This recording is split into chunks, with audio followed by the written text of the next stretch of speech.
In this lesson, we're going to be talking about vector addition. In the last video, I showed a vector in the xy plane. For now, let's just have two vectors on the xy plane. We'll call this one A, and this one B. The way vectors are drawn in 2D space is having a starting point and an ending point with an arrowhead.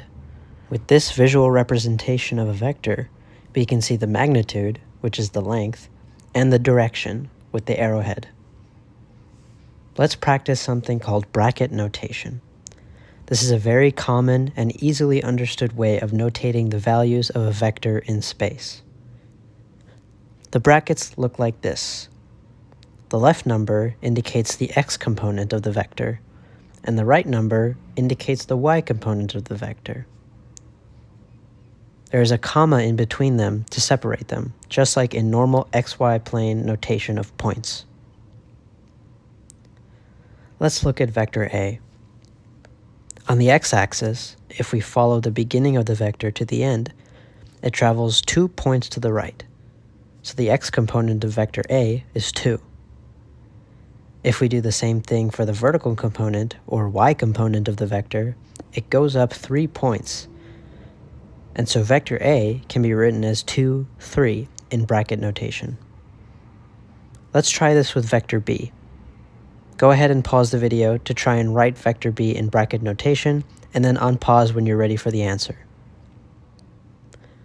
Okay, let's follow the horizontal, or x direction of the vector. It goes right 1 point, so the x component is the value 1. If we follow the beginning of the vector to the end of the vector vertically, you can see it goes down 4 points. That means the y component is -4. So vector B can be written as 1, -4 in bracket notation.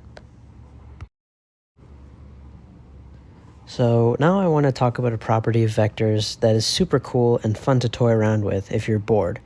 A lot of funky math comes from this concept. Vectors can start at any point you want.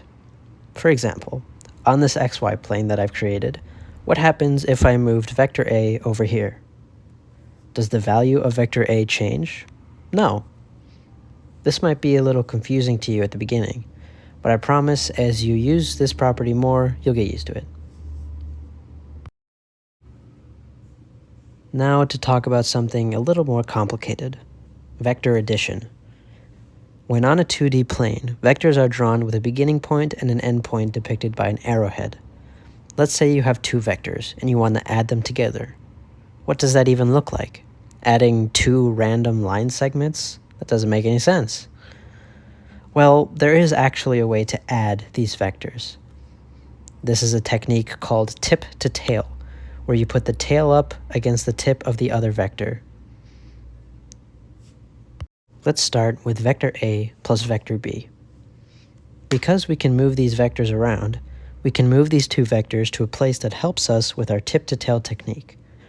With A plus B, we're going to take the tail of B and put it on the tip of A. The next step is to create a vector from the tail of A and the tip of B, where the tip of the new vector hits the tip of the second vector that we used, which in this case is B. And that new vector is our result. If we use bracket notation to write it, you can see the value is 3, -1. Let's call this vector C. Now let's try B plus A using the same technique as before. We move the vectors so that the tail of A is connected to the tip of B. Now we make a new vector from the tail of the first vector, which is B, to the tip of the second vector, which is A. And then make the tip of the new resultant vector connect to the tip of the second vector, which is A. And writing this in bracket notation, you can see once again that this vector is also 3, -1.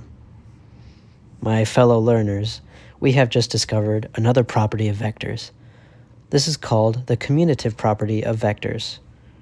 What does that mean? Well, it means that when adding two vectors, the order does not matter. So, A plus B equals B plus A. One quick thing to keep in the back of your mind as we continue on this physics course is to look at the x and y values that we just created. Let's take vectors a and b and add them traditionally with the x and y values separate. We get 3, -1. That is the same vector we found when doing a plus b and b plus a on the graph. This is yet another way to add vectors together, but this time using bracket notation. That's all for my video on vector addition. Next time, we'll talk about how vectors can be manipulated in other ways.